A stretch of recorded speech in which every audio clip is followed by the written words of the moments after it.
नमस्कार, मैं हिमांशु मिश्रा और आप देख रहे हैं द इनसाइड स्टोरी। आज बात होगी कोलार की। जी हाँ, वहीं कोलार जहां पर 2019 में राहुल गांधी ने एक भाषण दिया, उसको लेकर 2023 में उनकी संसद की सदस्यता चली गई, जब उनको 2 साल की सजा सूरत की एक कोर्ट ने दे दी। अब संयोग ये बन रहा है कि 9 तारीख को, आगामी 9 तारीख को राहुल गांधी फिर से उसी कोलार में होंगे, वहां पर जनसभा को संबोधित करेंगे। एक दिलचस्प बात यह भी है कि उसी सरजमी पर प्रधानमंत्री नरेंद्र मोदी भी होंगे। तो ये क्या है, किस तरह का सहयोग है और वहां जाकर क्या सियासी माहौल बनने वाला है? डॉक्टर संजीव त्रिवेदी जी वरिष्ठ पत्रकार हमारे बीच हैं, आज हम जानने की कोशिश करेंगे। संजीव जी, क्या कहा जाए इसके? एक ही दिन एक ही राज्य में प्रधानमंत्री भी और उनके सबसे बड़े चैलेंजर राहुल गांधी भी, और एक ऐसे राज्य में जहां चुनाव होने हैं 10 मई को, 9 अप्रैल का दिन, यानी कि ठीक 1 महीने पहले 8 मई को जाहिर है कि चुनाव प्रचार खत्म हो जाएगा। अगर 10 मई को वोट डलना है तो आप ये समझिए कि 1 महीने पहले इन दोनों नेताओं का उसी जमीन पर होना जहां चुनाव होना है, और उसी संदर्भ में जिसमें कि कोलार में जाकर के राहुल गांधी फिर 2019 की याद दिलाएंगे और कहेंगे कि साहब, हमने जो यहाँ कहा था क्या वो इतना गलत था कि मेरी सदस्यता छीन ली? क्या मैंने कुछ गलत कहा था? और 2019 में जो कहा था वो क्या आज गलत साबित हो रहा है? क्योंकि जिन लोगों का जिक्र किया था वो अब भी देश से बाहर ही हैं। बिल्कुल, ये ऑब्जर्वेशन तो है। और वहीं दूसरी तरफ प्रधानमंत्री होंगे।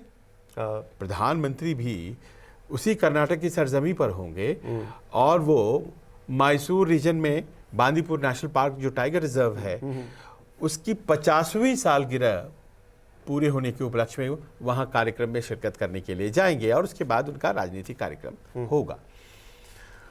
प्रधानमंत्री इधर हाल के दिनों में कई बार वो यात्रा कर चुके कर्नाटक की, कई बार, और कहा जा रहा है कि इस साल उन्होंने 8 दफ़े यात्रा कर दी है, और जिसमें कि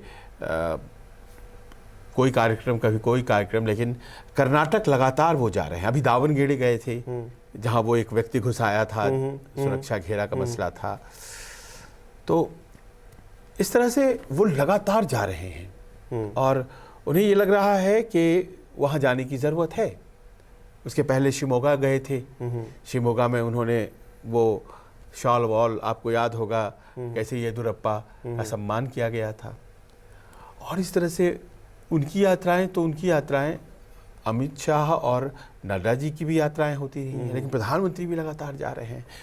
तो ये बताता है कि कितना इम्पोर्टेंस वो अटैच करते हैं कर्नाटक के चुनाव को। यानी कि कर्नाटक के चुनाव बहुत आसानी से निकल जाएं या बिना मेहनत के निकल जाएं, इस तस्वीर ये नहीं है। वहाँ पर मेहनत करनी है, पर मेहनत करने में भारतीय जनता पार्टी वाले पीछे नहीं रहते हैं। दिक्कत ये है कि जो उनके मैस्कॉट हैं, जो उनके सबसे बड़ी पहचान है, प्रधानमंत्री नरेंद्र मोदी, जिनके प्रचार करने से वोटों में इजाफा हो जाता है कहीं भी जो वो जाते हैं, तो उन्हीं को घेर लिया है विपक्ष ने, और ख़ासतौर पर राहुल गांधी ने। जो सबसे बड़ी पहचान, उनको ही घेर लिया गया है और उन्हें ही मुद्दा बना दिया गया है इस बार। और कोलार की उस जमीन से मुद्दा बनाया गया है। 2019 में वो मुद्दा बनाया गया था, उसका बीजारोपण हुआ था। आज देखिए कि वो इतना बड़ा वृक्ष बन गया कि सूरत की एक घटना उसकी सबसे मजबूत डालियों में से एक है, जहां पर सदस्यता चली जाती है उस मामले में। अभी एक डाली पटना में भी है, और जड़ें इतनी मजबूत होती जा रही है कोलार मामले की कि राहुल गांधी को अगर अपनी प्रचार यात्रा शुरू करनी थी तो उन्होंने फिर से उसी कोलार को चुना, और प्रधानमंत्री की यात्रा को देखते हुए राहुल गांधी का कार्यक्रम जो पहले 5 तारीख को होने वाला था उसे 9 तारीख का कर दिया गया। यानी कि सामने सामने की भिड़ंत आपको 9 तारीख को प्लान कर दी गई है। प्रधानमंत्री का मुद्दा बन जाना, प्रधानमंत्री कैंपेनर है और फिर से उनको कैंपेनर ही रहना है, लेकिन ये जो मुद्दा बनाने में आंशिक रूप से सफल हुए हैं राहुल गांधी कि साहब, हिंडनबर्ग अडानी की कड़ियों से जाकर जुड़ता है प्रधानमंत्री का नाम, तो इनसे पूछिए पहले इनके बताए रास्ते पर मत चलिए, इनसे सवाल करिए। ये एक लाइन कांग्रेस की तरफ से आ रही है, जबकि प्रधानमंत्री की तरफ से बड़ा स्पष्ट कहा गया है कि न केवल भीतर बल्कि देश के बाहर भी उन्हें बदनाम करने की कोशिश साल 2014 के बाद लगातार हो रही है। और हिंडनबर्ग और बीबीसी डॉक्यूमेंट्री और ये तमाम चीज़ें जो हैं वो दरअसल, और ये फैलाव जिस तरह से अचानक से फैल जाता है, ये जर्मनी का कभी कह देना, कभी अमेरिका का कह देना, ये सब इंटरनेशनल साजिश है।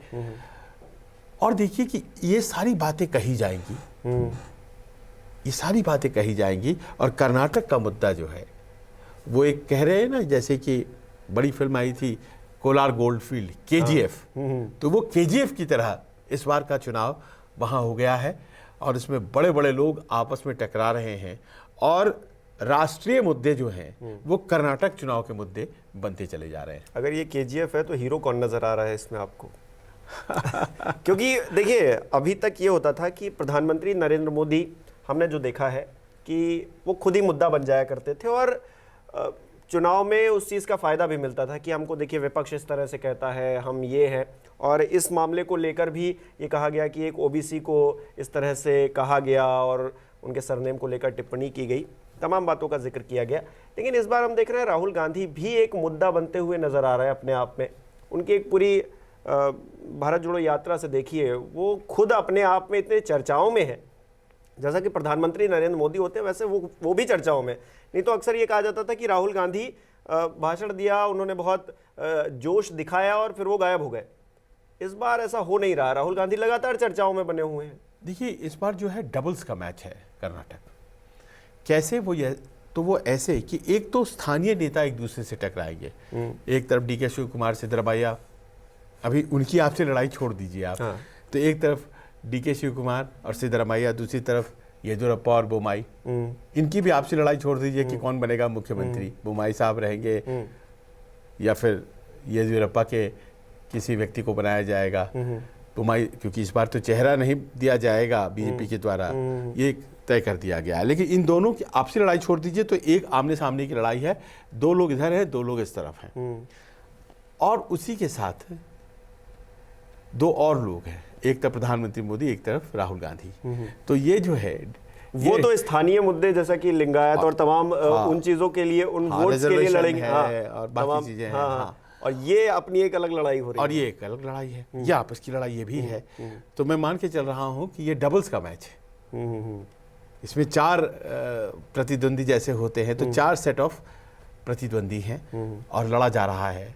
और इसमें जहाँ स्थानीय मुद्दे हावी होंगे, जो कि दक्षिण के चुनाव में होते हैं, लेकिन बड़ी मात्रा में वोट जो है वो इसीलिए पाला बदलेंगे क्योंकि राष्ट्रीय मुद्दे भी उतना ही हावी हैं, और उनको देखते हुए मेहनत कितनी की जाए उसकी एक रूपरेखा भारतीय जनता पार्टी के कार्यकलापों में दिख रही है हमें। इतनी यात्राएं निकाल दी गई हैं, राहुल गांधी बार बार, प्रियंका गांधी का भी की भी सभाएं जनवरी से ही करानी शुरू कर दी गई थी। और एक ऐसी नाक की लड़ाई है कि जो हारेगा इसे, उसकी सियासी नाक कटेगी, सियासी नाक उसकी कट जाएगी। क्योंकि आप किस मुंह से दावा करेंगे कि जो मैं संसद में बोलता हूं वो सही है? होना ऐसा नहीं चाहिए। आपकी हार जीत से कोई चीज, कोई मुद्दे की सच्चाई जो है वो तय नहीं होती है। लेकिन ये सियासत है, बार बार कह दी जाएगी कि भाई आप कहा तो करते थे, लेकिन हुआ क्या? आपके जनता ने आपको नकार दिया, आपको नकार दिया गया, आपकी सरकार तो बनी नहीं। तो दोनों की पक्षों की तरफ से इतना जोर लगाया जा रहा है कि वो एक अपने आप में बड़ा ही भीषण संघर्ष केजीएफ वाला वो बन गया है, और कोलार उसमें सबसे इम्पोर्टेंट फैक्टर प्ले कर रहा है। राहुल गांधी के प्रति एक स्वाभाविक जो सिंपैथी है, क्या वो इतना कमाल दिखाने जा रही है कि प्रधानमंत्री की पॉपुलैरिटी पर हावी हो जाए? देखने वाली बात यही होगी। राहुल गांधी फिलहाल के लिए आप देखिए तो वो जिस मोड में है वो तो यही नज़र आता है कि वो किसी भी मंच पर जाएं एक ही तरह की बात करें। वो उन्हीं रिश्तों को लेकर, प्रधानमंत्री ने किस तरह से इस देश को क्या दिया है क्या नहीं दिया है इसको लेकर बात करना, या फिर वो भ्रष्टाचार का आरोप लगाना, उनका वो जो सेट मोड है वो चल रहा है। लेकिन क्या कांग्रेसियों का भी वो चल रहा है? सवाल ये भी है, कांग्रेसी कुछ ना कुछ बीच में ऐसा वैसा बोलते हैं और उसके बाद वजीहत पूरी कांग्रेस पार्टी की होती है। अब वो तमाम नेताओं के बयान हो सकते हैं हाल फिलहाल के, जिसकी वजह से लगता ये है कि एक सेट पैटर्न में कांग्रेस पार्टी नहीं चल रही है। राहुल गांधी सेट पैटर्न में भले चल रहे हैं, लेकिन उनकी पूरी पार्टी सेट पैटर्न में चल रही हो, जैसा कि भारतीय जनता पार्टी के साथ होता है, वो नज़र नहीं आता। नुकसान होता है इसका। हाँ, कांग्रेस में ये दिक्कतें हैं, आपसी गुटबाजी भी है और साथ ही साथ मोटर माउथ जिसको कहा जाता है, बहुत से लोग हैं। पर मत भूलिए कि कर्नाटक वो राज्य होगा जहाँ से कांग्रेस के मौजूदा अध्यक्ष आते हैं, जो कि एससी समुदाय से आते हैं। और एससी समुदाय वहाँ के सबसे प्रभावशाली वोट वर्गों में से एक है। अच्छी तादाद, अच्छी संख्या है। और इंटरनल रिजर्वेशन के मसले पर एससी समुदाय में बहुत खींचतान मची हुई है। तो कैसे एससी समुदाय जो है वो भारतीय जनता पार्टी से किनारा करके क्या कांग्रेस से जुड़ता है, ये बहुत कुछ तय करने वाला है। पिछली बार एक जाति ने भरपूर समर्थन दे दिया था, 6% मदिगा जाति होती है, उसने दे दिया था और नतीजा देखिए कांग्रेस के फेवर में आ गया था। तो कुछ फैक्टर्स ऐसे हैं जो कि कांग्रेस के समर्थन में खड़े हैं, कुछ लेकिन ऐसे फैक्टर्स ज़रूर हैं जो कि भारतीय जनता पार्टी को फेवरेट बनाते हैं। और उसमें सबसे बड़े फैक्टर हैं प्रधानमंत्री मोदी और उनकी अपनी जो मास अपील है, उन्हीं के चेहरे पे चुनाव लड़ा जाएगा और उसी को डाइल्यूट करने की कोशिश, उसी आभा मंडल को तोड़ने की कोशिश ये हिडेनबर्ग अडानी रिपोर्ट के जरिए की जा रही है। कर्नाटक दरअसल उसी चौराहे पे खड़ा है जहां अगर ये गेम सफल हो जाता है विपक्ष का, प्रधानमंत्री मोदी की छवि को डाइल्यूट करने की कोशिश, तब तो फिर आगे के चुनाव बहुत आसान हो जाएंगे। फिर तो छत्तीसगढ़, मध्य प्रदेश, राजस्थान भी लड़ लिया जाएगा, 2024 भी लड़ लिया जाएगा। वहीं दूसरी तरफ बीजेपी के लिए एक बहुत बड़ी परीक्षा ये भी है कि भाई अगर अपने प्रधानमंत्री की छवि को वो बचाने में कामयाब हो जाते हैं तब तो ठीक है, यही मोहर लगाएगा कर्नाटक। नहीं तो फिर आने वाली दिनों में जो रहा है बहुत मुश्किल, क्योंकि चीज़ें कब राजनीति में पलट जाती हैं। बड़े बड़े नेता बड़ी बड़ी उम्मीदों के साथ 1977 में आए, 3 साल में सरकार चली गई। इतने बड़े आंदोलन के बाद 1980 में फिर से इंदिरा जी आ गई थी। तो इस बात को बड़ा गौर कर रहे हैं लोग, बहुत ज़्यादा ध्यानपूर्वक देख रहे हैं कि इस बार स्टेक पर मुद्दे नहीं हैं, व्यक्ति खुद हैं। प्रधानमंत्री एक तरफ हैं और उनके आसपास का जो विमर्श है कि उनको पाक छवि देता है, साफ छवि देता है, या फिर उनकी छवि पर भी जो है वो दाग लगते हैं। और दूसरी तरफ राहुल गांधी है कि उन पर उनकी सिंपैथी जो है वो इतनी ज़्यादा है क्या उनके प्रति, ये भारत जोड़ो आंदोलन से लेकर के सदस्यता जाने तक की, कि वो कर्नाटक में कांग्रेस को वोट दिला दे। जैसे यूपी बिहार में होता है, हमें थोड़ा, हमारे दर्शकों को भी वहाँ की राजनीति के बारे में थोड़ा ये जानने की दिलचस्पी रहती है कि जैसे यूपी बिहार की राजनीति हम देखते हैं वो ज़्यादातर जातियों पर, इन सब चीज़ों पर ज़्यादा प्रभावित रहती है। बहुत बड़ा कोई मुद्दा ना हो तो लोग जो है सामान्यतः यही होता है कि जाति देखकर, धर्म देखकर वहाँ पे वोट कराते हैं कि हम इनकी कम्युनिटी के हैं, इनकी कम्युनिटी के हैं। कर्नाटक में क्या वो मुद्दे जिनका हम जिक्र बार बार कर रहे हैं कि वो हावी हो सकते हैं, क्या असल में हो पाएंगे? क्योंकि विधानसभा का चुनाव है, 2024 का चुनाव नहीं है कि हम कर्नाटक के परिप्रेक्ष्य में बात करें। तो क्या ये संभव है वहाँ का जो लिंगायत समुदाय है या फिर तमाम जो उनके नेता हैं वो किस तरह से, कहाँ वहाँ की जनता कैसे रिएक्ट करती है? आपने तो कवर किया है हर जगह बिहार और यूपी ही नहीं, ये तो इलाके ज़्यादा बदनाम हो गए। हर जगह जातियां जो हैं वही तय करती हैं। क्या राजस्थान में जातियां नहीं तय करती हैं? बिल्कुल करती हैं, क्योंकि जातियों के नाम अलग है और वो उस तरह से राजनीति में चर्चा का विषय नहीं बनते हैं। वरना कोई चुनाव ही नहीं है भारत में, बहुत कम होंगे जहाँ राज्यों में होते हैं और वहाँ जातियाँ ना हो। आपने लिंगायतों का नाम लिया, उनके खिलाफ वोकालिगा खड़े हैं और ये दोनों सबसे प्रभावशाली वर्ग हैं और इन्हीं के लोग राजनीति में वहाँ की सरकारों में होते हैं। सरकारें किनकी भी बने, या तो वोकालिगाज होंगे या लिंगायत होंगे। और तीसरी जो जातियाँ होती हैं वो अहिंदा एक पॉलिटिक्स चलती है, जिसमें कि दलित, ओबीसी और माइनॉरिटी, अहिंदा, इस पर कांग्रेस हमेशा अपना प्रभुत्व जमाने की कोशिश करती है। तो ये भी जातियां हैं और एक समुदाय, मुस्लिम समुदाय इसमें बना हुआ है। लिंगायत अमूमन कहते हैं बीजेपी के साथ होते हैं और जेडीएस के साथ देवेगौड़ा जी के साथ होते हैं वोकाली का, यानी कि ये 3 वर्ग होते हैं जिसमें कि बटा हुआ है राजनीति वहाँ की, और ये तमाम जातियों के आधार पर ही राजनीति इसी तरह से वहाँ चलती है।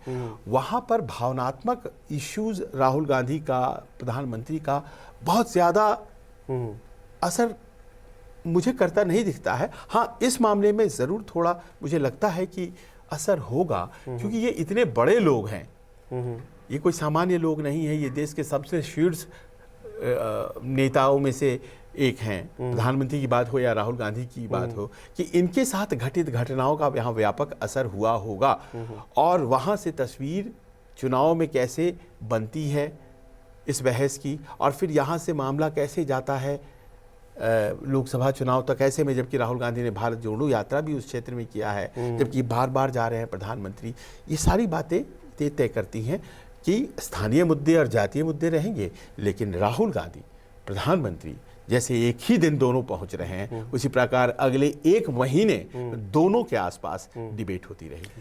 यानी कि दिलचस्प तो होने वाला है ये इलेक्शन, और 24 की भी एक झलक इससे दिखेगी। आगामी जो चुनाव होने हैं जिन राज्यों में, उनमें भी झलक दिखेगी।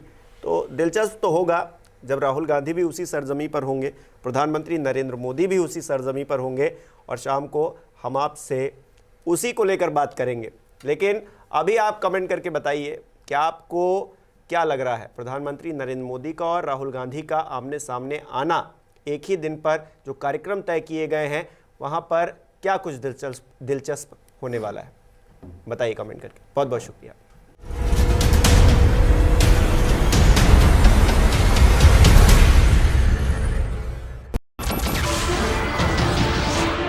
नमस्कार, मैं हूं मानक गुप्ता। अगर आपको हमारा ये वीडियो पसंद आया हो तो इसे लाइक और शेयर जरूर करें, और हाँ, हमें सब्सक्राइब और फॉलो करना ना भूलें, ताकि आप देश और दुनिया की कोई खबर मिस ना करें। तो जुड़े रहिए हमारे साथ और देखते रहिए News 24।